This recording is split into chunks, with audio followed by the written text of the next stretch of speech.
Lição número 2. Criar, editar e debugging de um VI. Nesta lição abordaremos 3 tópicos. O primeiro, como criar VIs. O segundo, técnicas de edição. E o terceiro, técnicas de debugging. Comecemos por criar VIs. Quando queremos criar um VI, devemos selecionar a opção Blank VI. Aparecem-nos duas janelas, a janela painel frontal e a janela diagrama de blocos. Estas duas janelas podem ser posicionadas uma ao lado da outra, selecionando Tile Left and Right, ou uma em cima da outra, selecionando Tile Up and Down, ou podemos só ver uma das janelas selecionando Full Size. Neste caso, se quisermos depois ver a janela diagrama de blocos, podemos clicar em Ctrl E.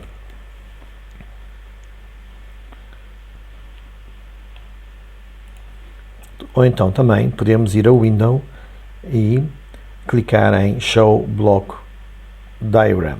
Como estamos a ver, aqui do lado direito aparecem os shortcuts que podem substituir estas opções. Portanto, o Ctrl E, como há pouco vimos, Ctrl E abre o diagrama de blocos. Eu vou abrir o diagrama de blocos e agora vou selecionar Tile Left and Right. E é assim que eu vou trabalhar. Ora, como já sabemos, no painel frontal é onde nós criamos o interface com o utilizador através da inserção de controlos e de indicadores. Os controlos e os indicadores vamos buscá-los à palete de controlos e indicadores e fazemos-lo através do botão direito do rato. Vou então clicar com o botão direito do rato e aparece a palete de controlos e indicadores. Esta palete pode-se manter sempre aberta, clicando aqui, e ela ficará sempre aberta. Vamos buscar um controle numérico, por exemplo este, e vamos arrastá-lo e clicar. Depois vamos buscar um indicador numérico, vamos selecionar este e arrastar. Temos então aqui um controle numérico e um indicador numérico. Já sabemos que o controle serve para nós introduzirmos valores e o indicador serve para vermos resultados. Ora, todos os objetos no LabVIEW, sejam objetos que estão no painel frontal, sejam objetos que estão no diagrama de blocos, todos eles têm propriedades. E essas propriedades podemos aceder apontando para esses objetos e clicando com o botão direito do rato. E depois é só procurarmos a opção Propriedades. Ora, esta janela permite-nos aceder a todas as propriedades que caracterizam aquele controle numérico e permite-nos alterar essas propriedades na fase de projeto. Ou seja, quando nós trabalhamos com uma aplicação, há sempre duas fases. Há a fase de projeto, que é a fase de programação, e depois a fase de runtime. A fase de projeto está reservada ao programador. A fase de runtime estará reservada ao utilizador e, obviamente, terá muito menos opções de edição ou de alteração de propriedades. Vejamos algumas propriedades do controlo numérico. Aqui estamos a ver a propriedade label. A propriedade label serve para identificar o objeto tanto no painel frontal como na programação. Estamos a ver que este objeto, que se chama numérico, aparece aqui no diagrama de blocos, também identificado por essa palavra. Se nós alterarmos o label para NR, naturalmente que no diagrama de blocos também se altera essa identificação. Vejamos outra propriedade, a propriedade Caption. Vou clicar com o botão direito do rato e onde diz Visible Items, eu vou dizer que o label agora não é visível. E vou dizer que é o Caption que é visível. Repare-se que ao alterarmos o label, o Caption também foi alterado. Mas nós vamos agora pôr o Caption com outra designação. Vamos, por exemplo, dizer que o Caption é número de batatas. Pronto, número de batatas. E clicamos numa zona qualquer do painel frontal para dar entrada desta propriedade Caption. Ora, repare-se que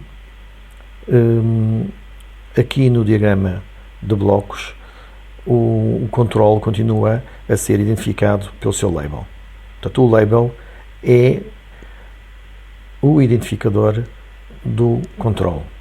O Caption serve para a comunicação com os utilizadores, ou seja, nós normalmente usamos o Caption para pôr texto mais longo, ou seja, e texto mais explicativo. Normalmente os labels têm designações mais reduzidas e, portanto, não são tão boas para comunicar com o utilizador.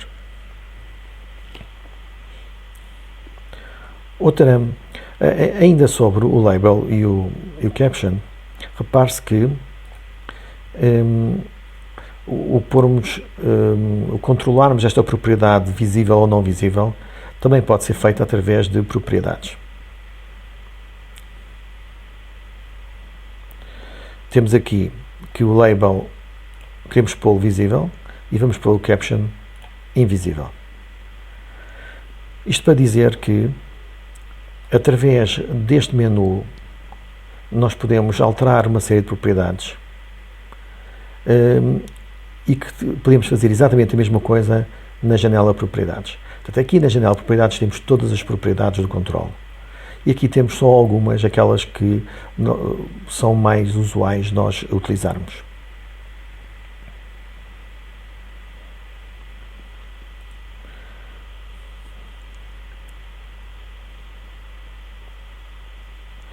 Vejamos aqui uma outra propriedade, que é o Description and Tip.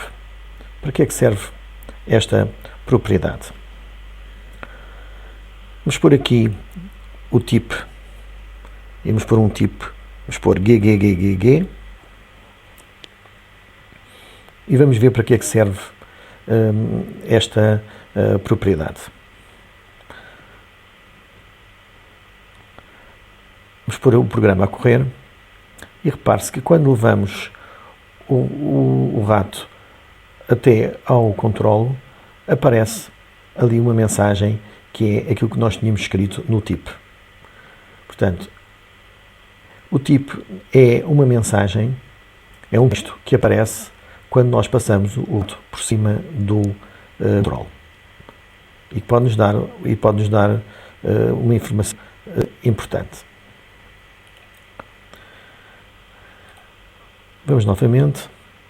E o que é o description? O description, vamos por aqui, F, T, T, T, T, T, Y, Y, vamos pôr qualquer coisa. Para que é que serve o description? O description serve para o seguinte: se pusermos o help de contexto ativo, já está.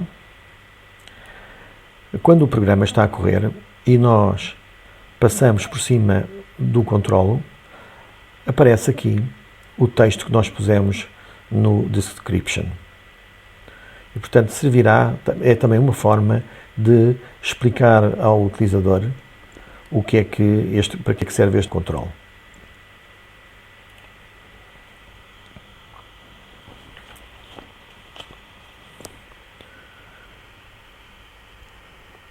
Vamos novamente ao menu a que acedemos através do botão direito do rato e vejamos aqui esta opção Replace. Esta opção Replace serve para nós alterarmos aquele controle para um outro controle com outra forma. Por exemplo, se quisermos alterar aquele controle para um botão. É para isso que serve a função Replace. Vamos voltar atrás, vamos cancelar esta operação, indo ao Edit e fazendo Undo Replace. Voltemos ao menu, botão direito do rato, e há aqui uma opção em Data Operations que é muito importante a referir, que é Make Current Value Default. Para que é que serve esta opção? Esta opção serve para que, se nós, durante a fase do projeto, pusermos aqui um valor, e se nós quisermos que sempre que alguém corra o programa, esse valor seja este que nós pusemos aqui na fase do projeto, acontecerá isso mesmo, ou seja, sempre que o programa arranca, terá este valor que nós dissemos que era o valor put feito.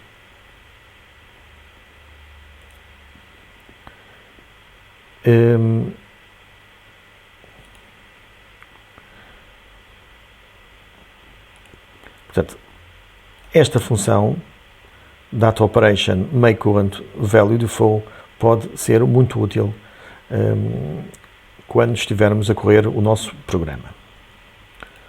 Outra opção que importa referir é o Representation. Neste momento, o nosso controle é do tipo dupla precisão. E nós, se quisermos, podemos alterá-lo para precisão para um número inteiro com este tamanho de 64 bits, 32 bits, 16 bits, 8 bits, ou para precisão simples. Portanto, podemos alterar, se quisermos pôr como um número inteiro, agora ele só aceitará números inteiros, e se nós tentarmos pôr um número real, ele não aceitará, o programa não deixará que se introduza ali um número que não seja inteiro. Repare-se que quando nós mudamos a representação dele, também mudou a cor. Ou seja, ele passou de cor laranja para azul. Portanto, a cor azul é a cor dos números inteiros. A cor laranja, vamos mudar outra vez a representação.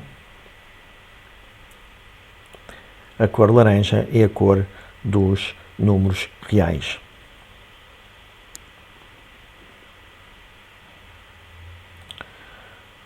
Outra opção que também é interessante referir é o Data Entry. O Data Entry permite-nos definir limites para os valores que podem ser aqui introduzidos. Por exemplo, podemos dizer que o valor mínimo é 0 e o valor máximo é 10. Ora, se o valor mínimo for 0 e o máximo for 10, o que é que pode acontecer? Se nós pusermos algum valor fora destes limites, e se selecionarmos aqui resposta ao valor outside limit, vamos pôr aqui coerce, e aqui coerce. O que é que isto significa? Significa que se tentarmos pôr algum valor fora destes limites, ele não irá deixar-nos. Vejamos o que é que acontece. Se eu tentar pôr aqui o 4, ele aceita. O 5 também, o 6 também, o 7 também, o 8 também, 9, 10 e agora o 11 não aceita. Não nos deixa aumentar. E se eu escrever aqui 23 e fizer Enter, ele volta a 10. Isto porquê? Porque nós pusemos a opção Course. Vamos ver. Botão direito do rato, Data Entry. Está em Course. Se puséssemos Ignore, ou seja, se nós dissermos para ignorar que uma pessoa, para ignorar valores fora dos limites, o que é que acontece? Acontece que se tentarmos passar o limite usando aqui o cursor, usar aqui estas duas setinhas, ele não vai deixar ultrapassar o limite, não deixa ir abaixo de 0, tal como não vai deixar ir acima do 10, mas permite que uma pessoa possa introduzir o valor fora dos limites. Portanto, é esta a diferença, entre aquelas opções Ignore ou Course.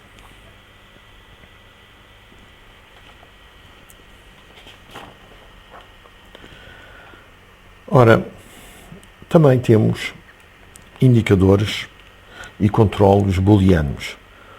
Os indicadores e controlos booleanos, um muito usado é este do toggle switch, e o outro é um LED. Vamos pôr aqui um LED.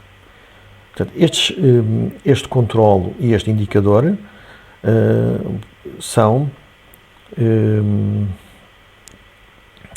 do tipo booleano e, portanto, têm dois valores, verdadeiro ou falso. Pela cor estamos a ver que são booleanos, porque têm a cor verde.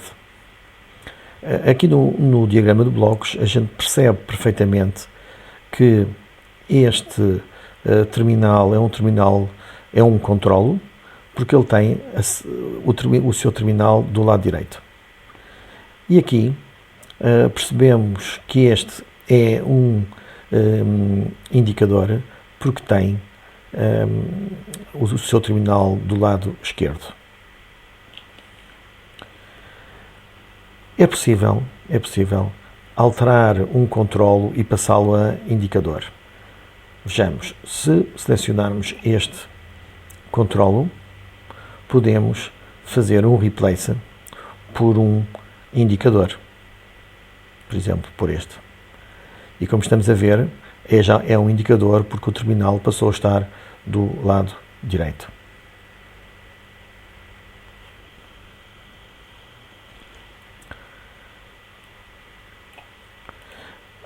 Estes controlos e indicadores têm propriedades também semelhantes, aos dos controlos numéricos. No entanto, também têm propriedades que são específicas destes objetos, ou destes controlos e destes indicadores. Uma delas é o Mechanical Action. O Mechanical Action permite-nos definir qual o comportamento deste tipo de objetos. Ou seja, se eles se devem comportar, digamos, ao fim e ao cabo, estes 6 comportamentos copiam o comportamento dos interruptores e das campainhas que nós encontramos nas nossas casas.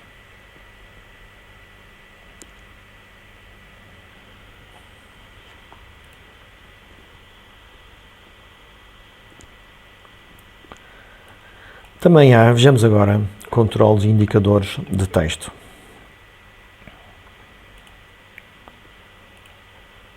Temos aqui um controle de texto, que é simplesmente para introduzirmos texto. E temos também o text ring e o menu ring. O text ring e o menu ring. Estes dois controlos permitem-nos criar uma lista de valores possíveis para depois o utilizador escolher o valor que pretendido. Por exemplo, aqui no text ring, botão direito do rato, e tem aqui uma propriedade que é típica só deste tipo de controlo, que é o Edit Items.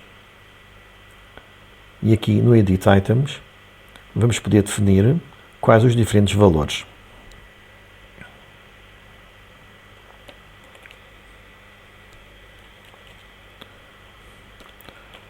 Valor 1,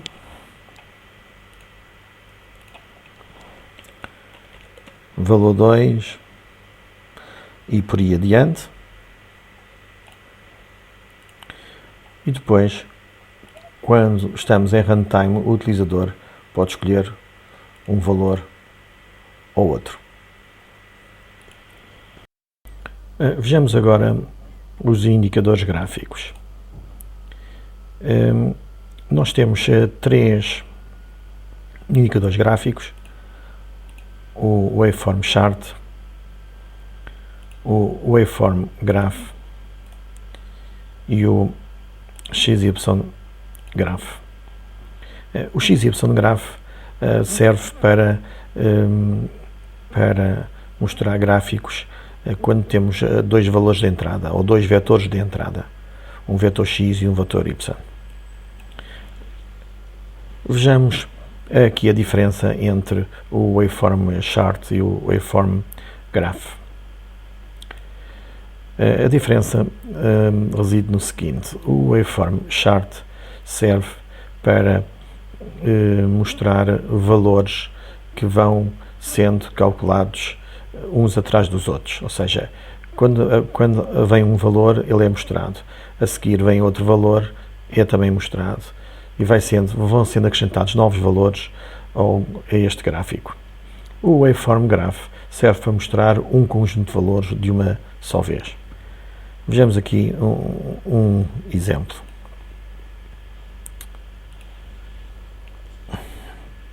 Vamos criar a função números aleatórios. Vamos buscar aqui essa função random number, ou seja, esta função vai gerar um número aleatório entre 0 e 1 e vamos ligar ao Waveform Chart. E como estamos a ver, conseguimos ligar o Waveform Chart, consegue reconhecer um número de cada vez. Vejam que aqui o fio, este fio é fininho, que significa que só circulam aqui números ou escalares. Confirmemos isso. Vamos aqui buscar o auxílio de contexto ou o menu de help de contexto e estamos a ver que realmente neste fio circula números do tipo dupla precisão de 64 bits. Se agora tentarmos ligar ao Waveform Graph, dá um erro. Se nós carregarmos em Ctrl+B, que é para limpar os fios que estão mal ligados, ele apaga tudo. E isto pode não ser muito bom, uma vez que esta ligação estava correta. Vamos então anular, fazendo undo wiring, e vamos só apagar estes 2 fios. Para selecionarmos estes 2 fios, podemos fazê-lo dando 2 cliques em qualquer um destes 2. E com isto selecionamos estes 2 fios. Se clicássemos só uma vez, só selecionávamos o fio onde estávamos com o nosso rato. Então, 2 cliques, selecionamos estes 2. Se dessemos 3 cliques, vamos dar 3 cliques. Vamos repetir, 3 cliques. Quando damos 3 cliques, nós selecionamos todos os fios que se cruzam. Muito bem, então vamos dar 2 cliques, só para apagar estes 2. E já vimos que, portanto, o Waveform Graph não pode receber um número de cada vez. Terá que receber um vetor. Vamos buscar aqui uma função em Signal Manipulation, que é o Collector. E o Collector, portanto, é uma função Express, porque tem esta cor azul, e, portanto, tem associado uma janela de configuração, Vamos pôr aqui 10 pontos. Então o que é que faz esta função? Esta função vai receber os números que vêm daqui, entra ali, e assim que se juntarem 10 números, eles saem através aqui desta saída do Collect Signal. E vamos agora ligar aqui ao Waveform Graph. Parece que ele aceitou. Agora, vamos fazer uma outra coisa, que é, vamos pôr o nosso programa dentro de um ciclo loop, que é para ele correr corretamente. Todos os programas feitos em LabVIEW devem estar todos dentro de um ciclo loop. Para quê? Para que quando nós corremos o programa, usarmos sempre esta função run e depois parar através do botão que está ligado ao ciclo loop. E pronto, e cá está. Estamos a ver que o Waveform Chart está sempre a ser atualizado, a receber os pontos todos, e no Waveform Graph só estamos a apresentar 10 pontos de cada vez, que são os que vão saindo daqui desta função que agrupa 10 pontos de cada vez.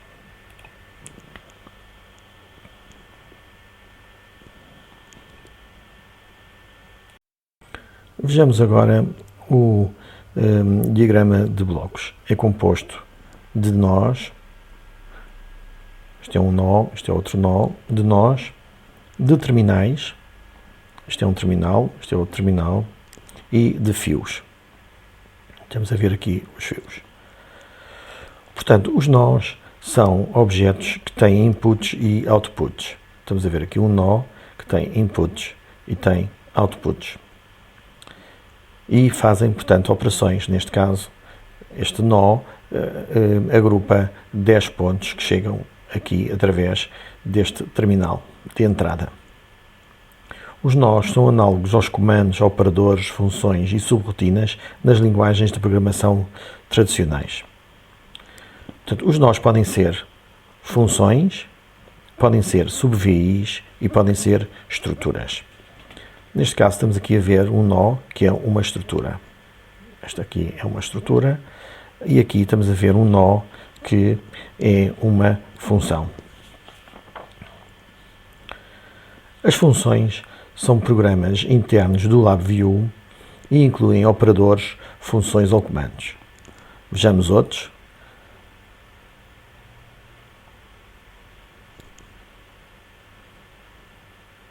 Por exemplo, estamos a ver aqui uma função que faz a soma.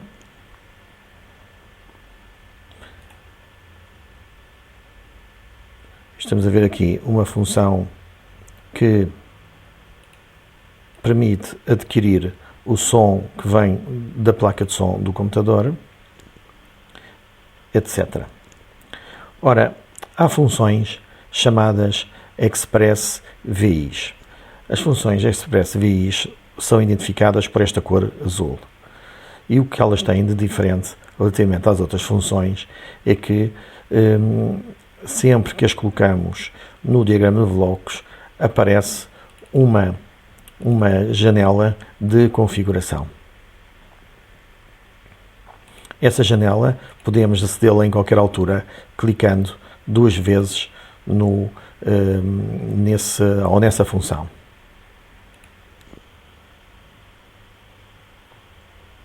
Portanto, estas funções são parametrizáveis na altura do projeto.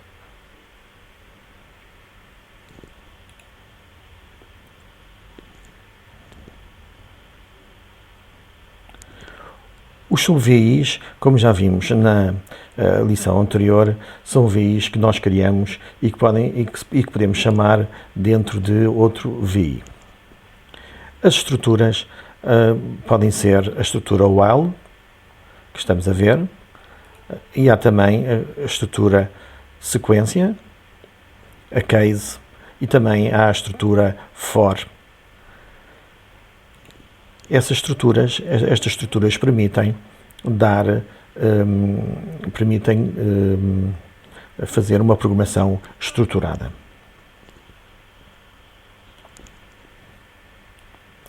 Ora, os terminais, nós chamamos terminais aos controlos e indicadores que nos aparecem no diagrama de blocos. Vejamos, se eu puser aqui um controle, este controle, vai-nos aparecer um terminal no diagrama de blocos. Portanto, tanto os controles como os indicadores podemos chamá-los de terminais. Mas também são terminais estas entradas e estas saídas das funções.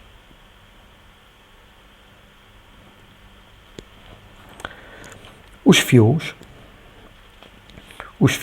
permitem que os dados sejam transferidos entre os terminais e as funções. Em cada fio só circula um tipo de dados.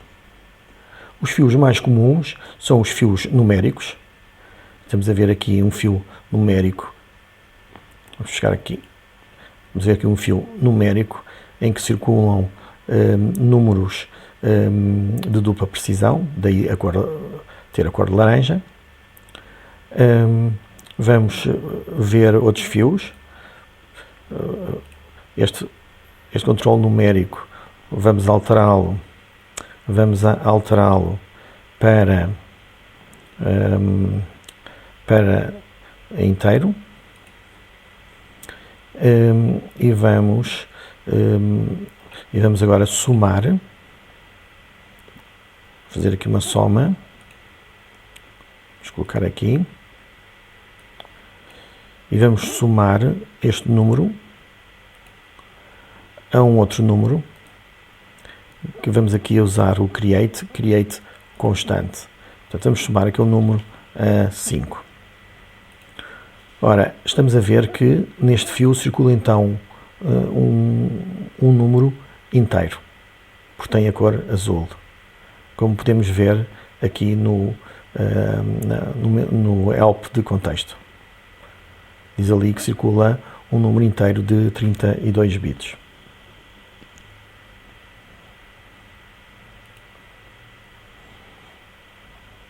Vamos agora criar aqui, vamos abrir e vamos criar um array. Vamos criar aqui um array. Ora, um array, quando é criado, não está associado a nenhum tipo de dados. Se nós pegarmos neste controle e o colocarmos aqui dentro, já estamos a criar um array de números inteiros.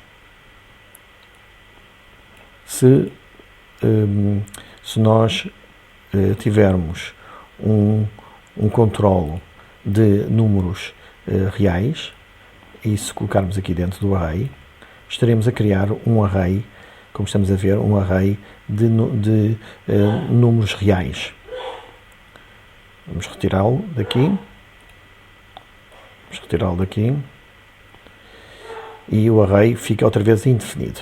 Se agora pegarmos novamente no número inteiro e pusermos aqui, o array passa a ser um array de números inteiros. Vamos posicioná-lo cá dentro.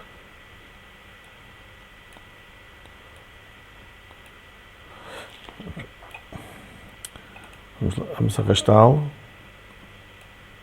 Pronto, e como estamos a ver, já é um array de números inteiros. Se agora criarmos aqui um indicador, agora não interessa, reparem que este fio é mais grosso do que este aqui. É mais grosso, que significa que o que circula aqui já não é um número, mas sim um array. Vejamos. E como estamos a ver, está ali a dizer no help de contexto que é um array de números inteiros.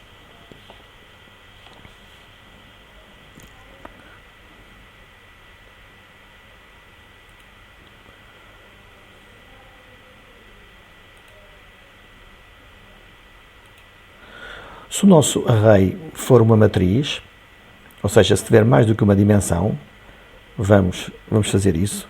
Vamos criar aqui outro controle inteiro. Vamos dizer que é, enganei-me agora, vamos fechar, vamos aqui à representação pôr inteiro e vamos pôr aqui dentro também. Vamos aumentar e vamos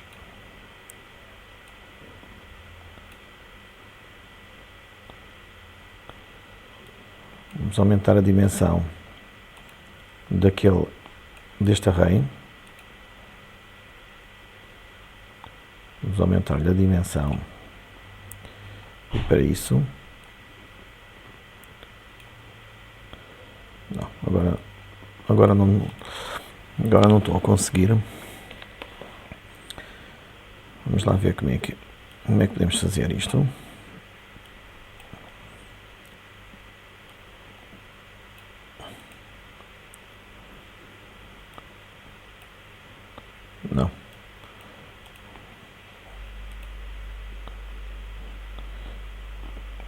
Não estou a conseguir. Vamos lá apagar isto que aqui está.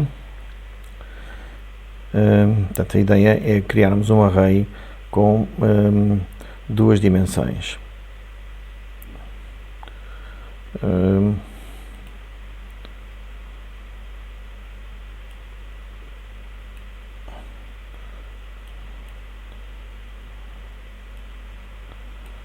é que vamos fazer isto?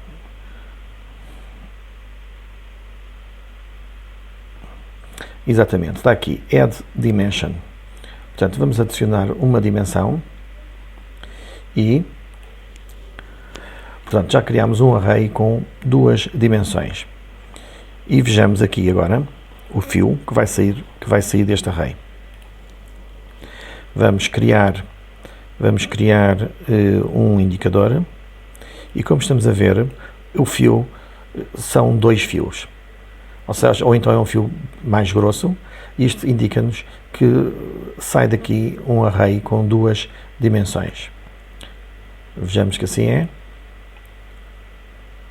E diz ali array, ou 2D array, com números de 32 bits.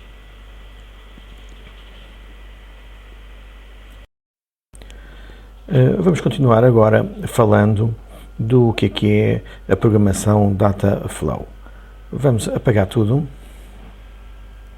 arrastamos o rato, selecionamos tudo e eliminamos.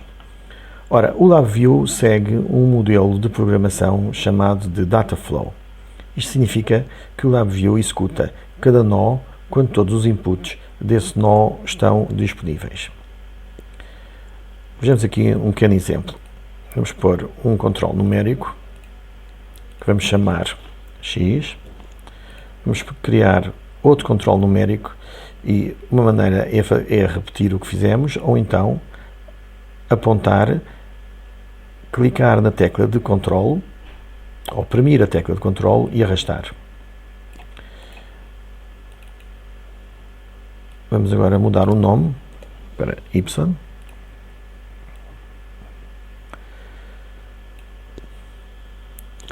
E vamos pôr aqui um indicador numérico que vamos dizer que o nome é resultado.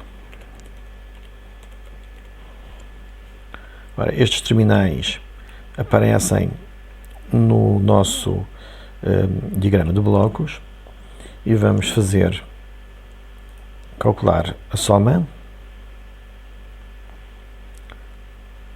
Esta é a maneira de chegarmos lá a esta função. Outra maneira de lá chegarmos é botão direito do rato e agora aqui fazemos o search.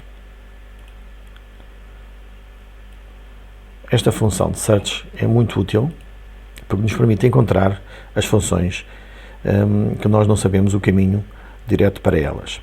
Vamos pôr aqui add e aguardar o resultado da pesquisa. Estamos a ver que há aqui vários resultados e aqui logo à cabeça, quando selecionamos, damos dois cliques, aparece-nos a função que nós queremos.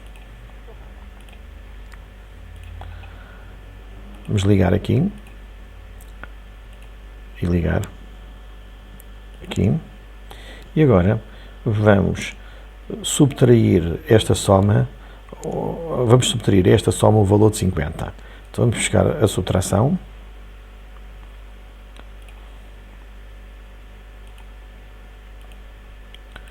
Ora, para buscar o valor de 50, ou inserimos aqui uma constante e depois ligamos ali, ou então mais fácil é, botão direito do rato, create constante, e ele já cria a constante e já ligada àquele terminal de entrada.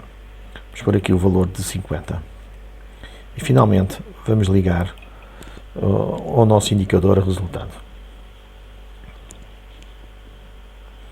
Ora, como nós vamos ver, só sairá daqui um valor quando chegar a este nó os dois valores, quando lá chegarem os dois valores, ou seja, quando lá chegar o 50 e o resultado daquela soma. Só quando lá estiverem os dois valores nos dois terminais de entrada é que sairá um valor para ir para o indicador resultado. Vejamos que assim é. Vamos pôr aqui o Highlight Execution para vermos os valores a circularem a uma velocidade reduzida.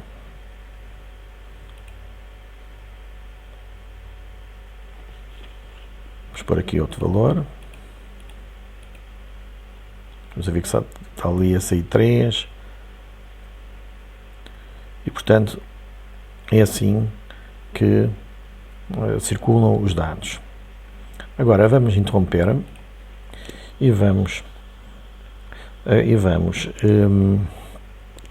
fazer o seguinte. Vamos substituir aqui esta constante. Vamos pôr aqui a função random.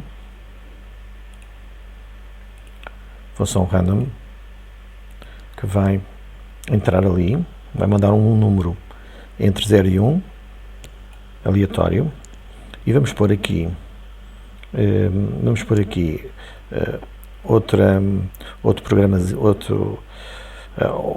outros nós. Vamos, por exemplo, fazer o seguinte.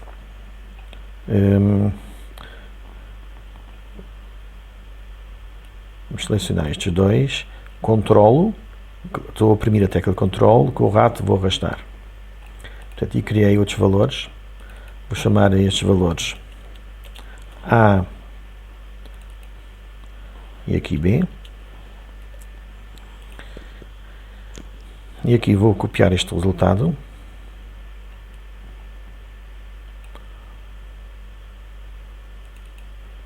Vou chamar o resultado AB. E agora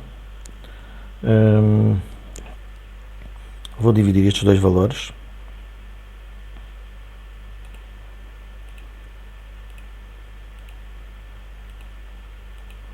Vou dividir estes dois valores e vou inserir numa função que eu vou buscar aqui, que eu vou procurar.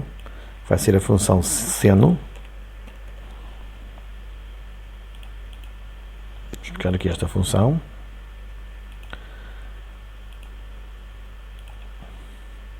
Que nos retorna, esta função dá-nos o seno do valor que aqui vem. Portanto, seno de x. Isto aqui é x, daqui sai seno de x. Vamos por aqui o resultado. E agora a questão que se coloca é qual é que vai ser o resultado que vai aparecer em primeiro lugar? Será aquele ou será este? Ora, como nós estamos, como o LabVIEW funciona segundo o conceito de data flow, nós neste caso não vamos conseguir saber qual é que apresentará o resultado em primeiro lugar.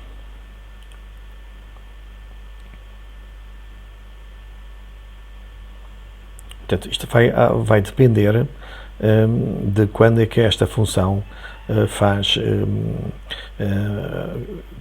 sair um novo valor. Portanto, nós não podemos saber à partida se este valor vai ser obtido em primeiro lugar do que este. Ora, quando nós queremos controlar que uma operação seja feita em primeiro lugar que outra, o LabVIEW tem uma função chamada sequência, que é esta, em que nós podemos fazer o seguinte, que é, colocamos o que é que queremos que seja executado em primeiro lugar, colocamos aqui dentro, depois vamos clicar ali e vamos adicionar uma frame após, e agora selecionamos isto que está aqui e arrastamos para dentro daquela frame, e portanto desta maneira nós já estamos a garantir que obrigatoriamente o LabVIEW vai executar primeiro isto que aqui está e só depois é que irá executar o que está aqui do lado direito. Portanto, isto é garantido através desta estrutura chamada sequência. Passemos agora ao segundo tópico desta lição, e que é técnicas de edição. Vamos apagar o que tínhamos aqui e vamos relembrar que para criar controlos ou indicadores podemos fazê-lo de três formas. Uma é através da palete de controlos, botão direito do rato, cá está. Então podemos criar um controlo ou podemos criar um indicador, aqui está. Portanto, esta é uma das formas. A outra forma é através de premirmos a tecla do teclado Ctrl e ao mesmo tempo arrastamos o rato, por exemplo. Portanto, apontamos para este controlo, clicamos na tecla de Ctrl e ao mesmo tempo clicamos com o rato e arrastamos. E isto permite-nos fazer cópias dos diferentes controlos. Portanto, vamos apagar. Portanto, esta é a segunda forma. A terceira forma de criarmos controlos ou indicadores é a seguinte. Se, por exemplo, tivermos aqui uma função, vamos buscar aqui uma função, pode ser a função números aleatórios. Vamos lá buscar a função números aleatórios, está aqui, random number. E outra forma então de criarmos controles ou indicadores será apontarmos para uma saída, para um terminal de uma função, neste caso é um terminal de saída, carregamos no botão direito do rato e depois vamos a Create. E neste caso podemos criar um controle ou um indicador. Eu vou criar um indicador. Esse indicador aparece-nos aqui no painel frontal. Portanto, estão vistas as três maneiras de criarmos controlos ou indicadores.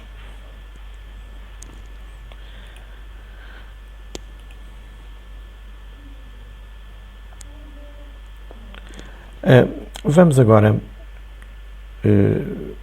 vamos apagar isto tudo e vamos chamar um exemplo com que vamos trabalhar, que vai ser aqui o exercício de edição e que nos vai permitir ver uma série de funcionalidades que nos ajudam a editar os programas.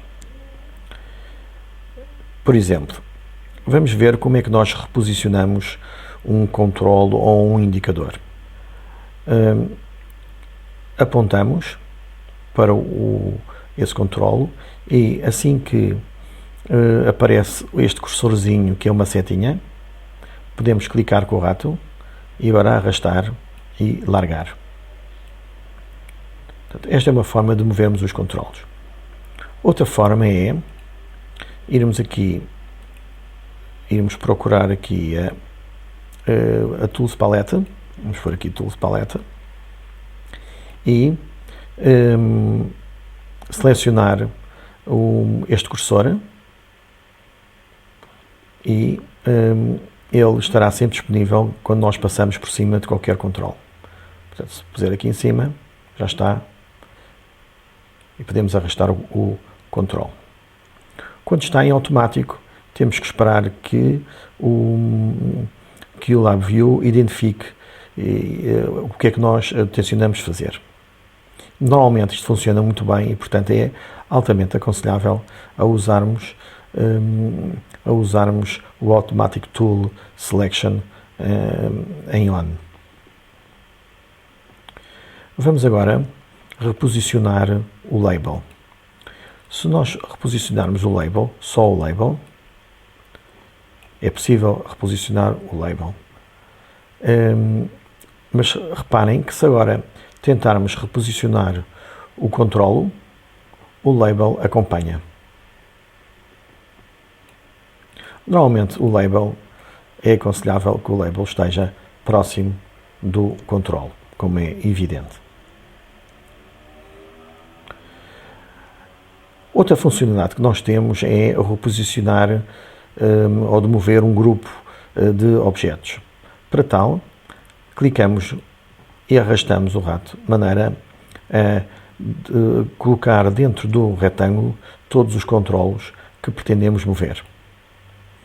E agora apontamos para um deles e podemos reposicioná-los em conjunto.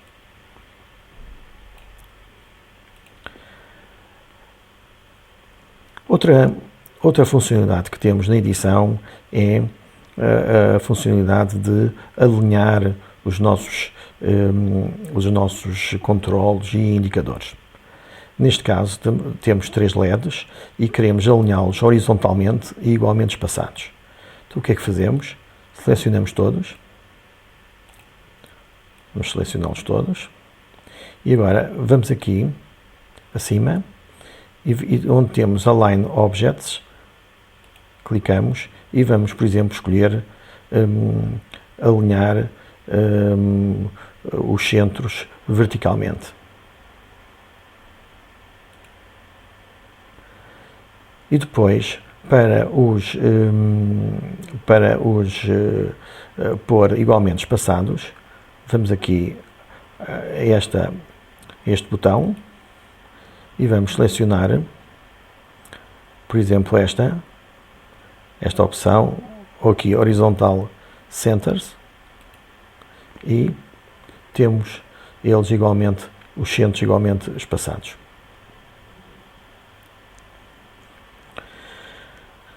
Depois também é possível redimensionar objetos. Neste caso temos um LED e queremos pô-lo mais pequenino, e para isso podemos apontar para qualquer um destes círculos que aqui estão e depois é só arrastar. Ora, como estamos a ver, as dimensões, a proporcionalidade de dimensões não se mantém. Podemos estar interessados ou não estar interessados nisso, mas se estivermos interessados em manter a proporcionalidade das dimensões, vamos fazer aqui Undo Resize. O que temos que fazer é clicar na tecla de Shift ao mesmo tempo que tentamos redimensionar.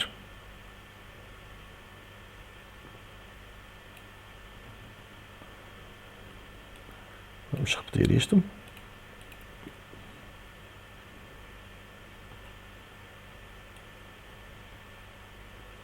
Portanto, carregamos na tecla de Shift e alteramos a dimensão e ele mantém a proporcionalidade das diferentes dimensões do objeto. Outra coisa que também é possível fazer é alterar as cores. Neste caso, nós estamos a ver que o LED tem 2 estados, porque é um objeto booleano, tem 2 estados, false ou true, e reparem que quando o nosso cursor se transforma numa mão com um dedo indicador, se nós clicarmos podemos ver o outro estado. Estamos a mudar os diferentes estados. Este é o estado de verdadeiro, este é o estado de falso. Vamos agora mudar as cores. Por exemplo, queremos que esta cor é verde, está bem, e que aqui queremos que seja encarnado. Como é que vamos mudar a cor? Vamos usar aqui esta ferramenta Set Color, fazendo o seguinte: vamos tirar aqui o Automatic Selection, aqui no Set Color vamos clicar e escolher o vermelho, e agora aqui vamos clicar aqui em cima e passou a ser vermelho. E portanto agora podemos testar, temos vermelho e verde escuro, são as duas cores, o verde para o estado de off e o encarnado para o estado de on.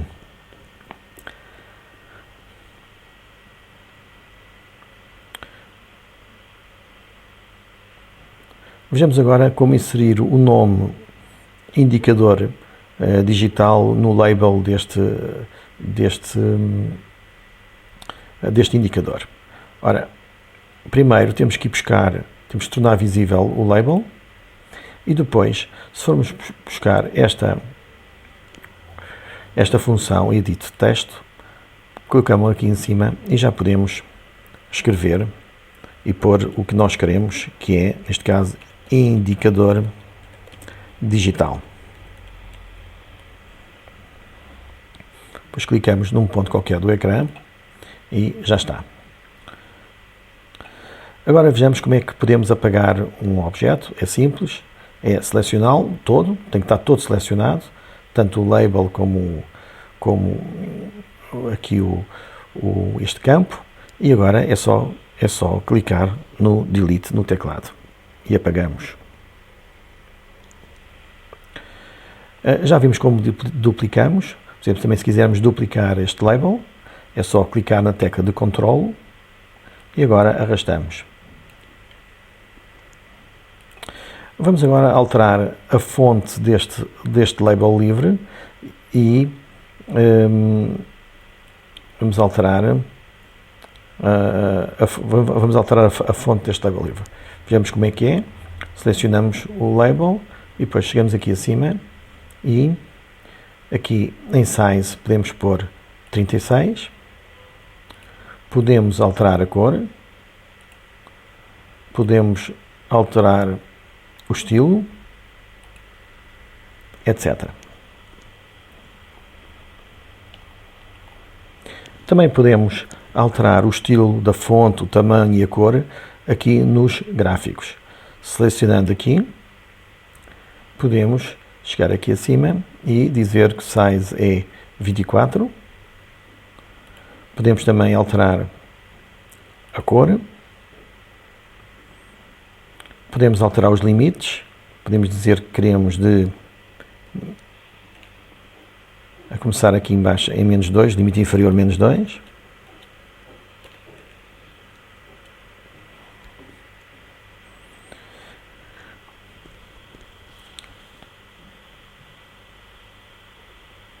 E está tudo quanto às técnicas de edição, mas ainda antes de terminar, falta-nos ver aqui uma funcionalidade muito importante. Para tal, eu vou apagar, aliás, vou fechar e vou criar aqui rapidamente um pequeno programa. Vou criar aqui um pequeno programa e vou pôr, fazer aqui uma multiplicação, agora vamos pôr aqui um indicador. Não, isto não é um indicador, é outro controle. Pronto, vamos fazer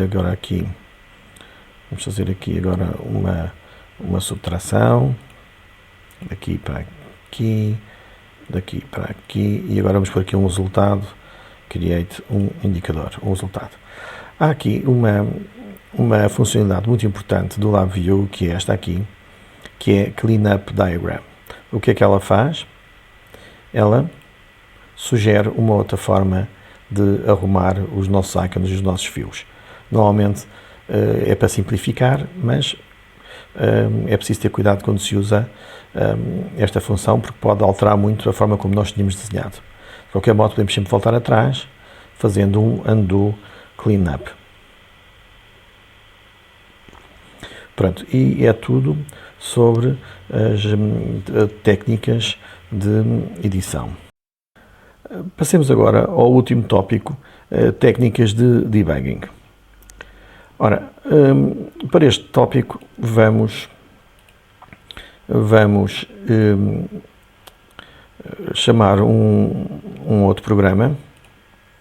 Vamos chamar um programa que temos aqui preparado.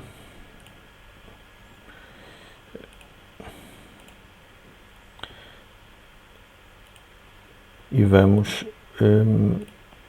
pôr aqui então um programa. Ora, nós estamos a ver que este programa é constituído aqui por uns controles e indicadores e usa aqui um sub-VI e neste momento tem a seta quebrada. Ora, isto significa que ele não pode ser corrido. Enquanto ele tiver a seta quebrada, ele não pode correr. E, portanto, temos que descobrir quais são os erros para depois podermos avançar. Ora, a primeira coisa que vamos fazer é descobrir quais são os erros. Uma forma de descobrir é clicar aqui na seta e temos uma lista dos erros. Ora, por aqui parece que temos 4 erros. Estamos aqui a ver quais são os erros. Em baixo temos os detalhes desse erro e depois também temos outra coisa que é Show Error, que nos mostra em que zona do nosso programa é que nós temos o erro. Então vamos começar pelo primeiro caso, que é diz a mensagem que o sub-VI exercício de debug, que é esta, não está executável. Portanto, isto significa que devemos fixar todos os erros, resolver todos os erros deste sub-VI antes de correr com o nosso VI principal.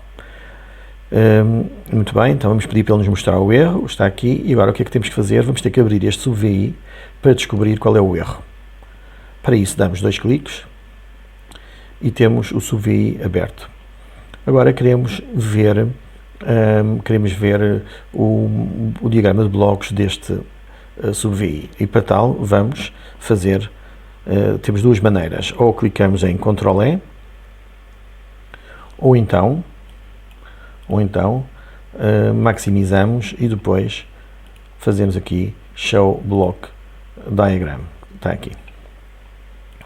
Muito bem, então temos aqui o diagrama de blocos e temos o front painel ou o painel frontal deste sub-VI. Ora, se nós olharmos para aqui, para o diagrama de blocos, é claro que qual é que é o erro? O erro é que aqui da soma não sai fio nenhum. Aliás, se clicarmos aqui na lista de erros, também temos uma informação dos erros dele próprio. E está aqui escrito que a raiz quadrada não tem fio de entrada. Diz ali unwired, portanto não está ligada. Muito bem, então é o que vamos fazer. Vamos ligar daqui até aqui. Aí já está o problema resolvido. Então vamos fechar o nosso VI e vamos gravar. Vamos agora ver no nosso programa principal, já temos menos um problema e vamos resolver o seguinte, que é, diz aqui, multiply, portanto, tem a ver com multiplicação, contém fios não ligados ou terminal errado.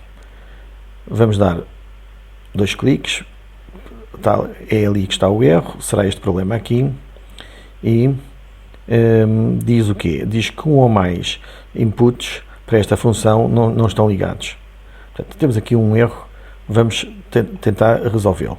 A forma de resolver isto é, vamos fazer Ctrl+B para limpar os fios que estão errados e vamos ver o que é que nós queremos.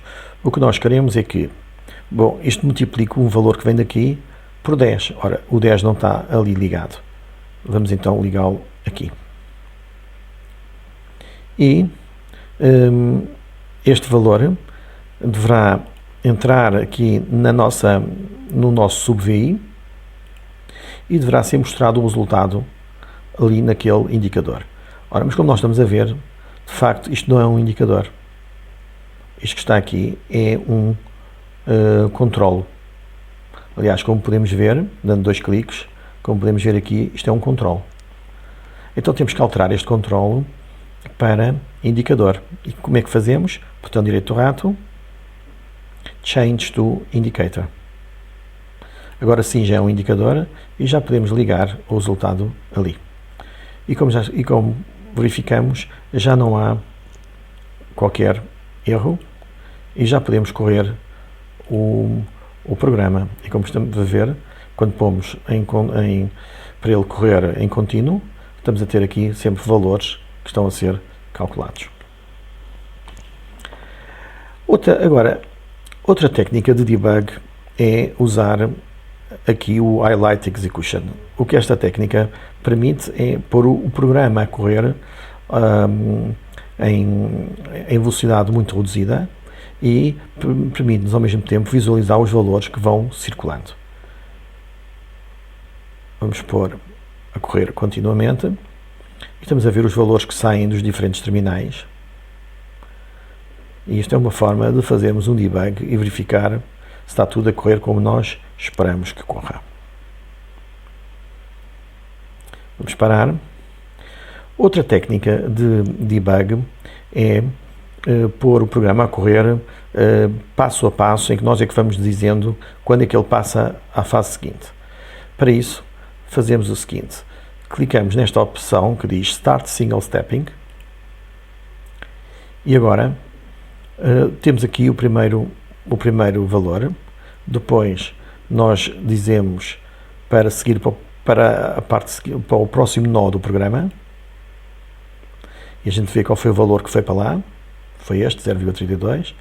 Depois aqui saiu 3,25. Estamos agora aqui e agora damos mais outro passo e chegamos ao fim. Se clicarmos aqui, terminamos esta sequência de instruções que nós controlamos, ou de passos de programa que nós controlamos através destes comandos aqui em cima.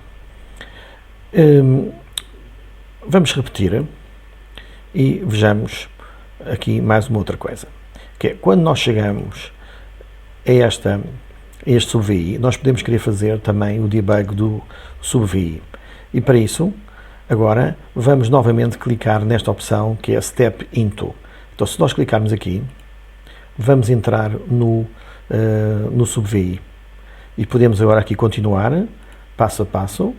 Quando chegarmos ao fim, se agora clicarmos no Finish, voltamos ao nosso programa principal.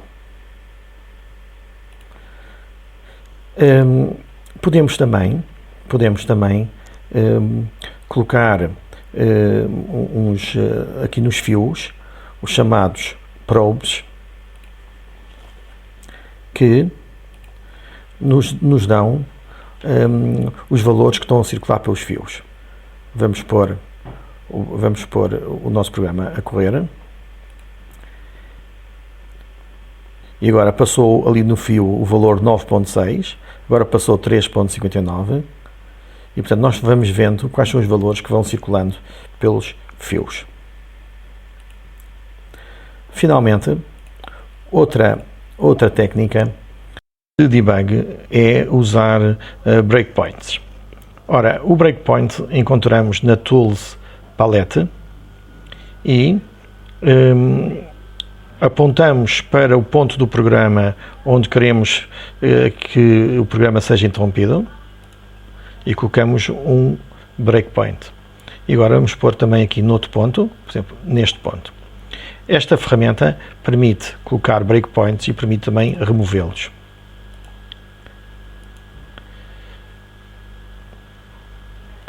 Vamos andar para trás.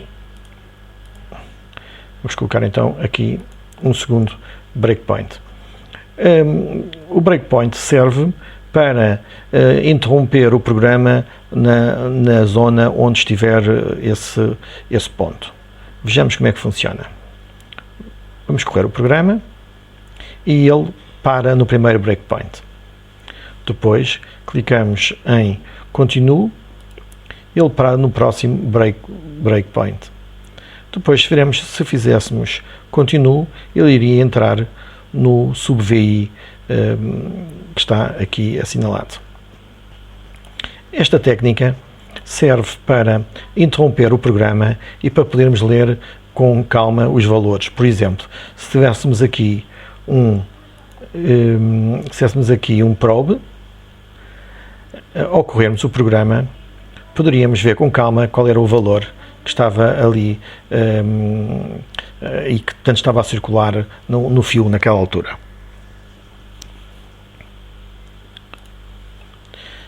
E pronto, chegamos ao fim da lição número 2.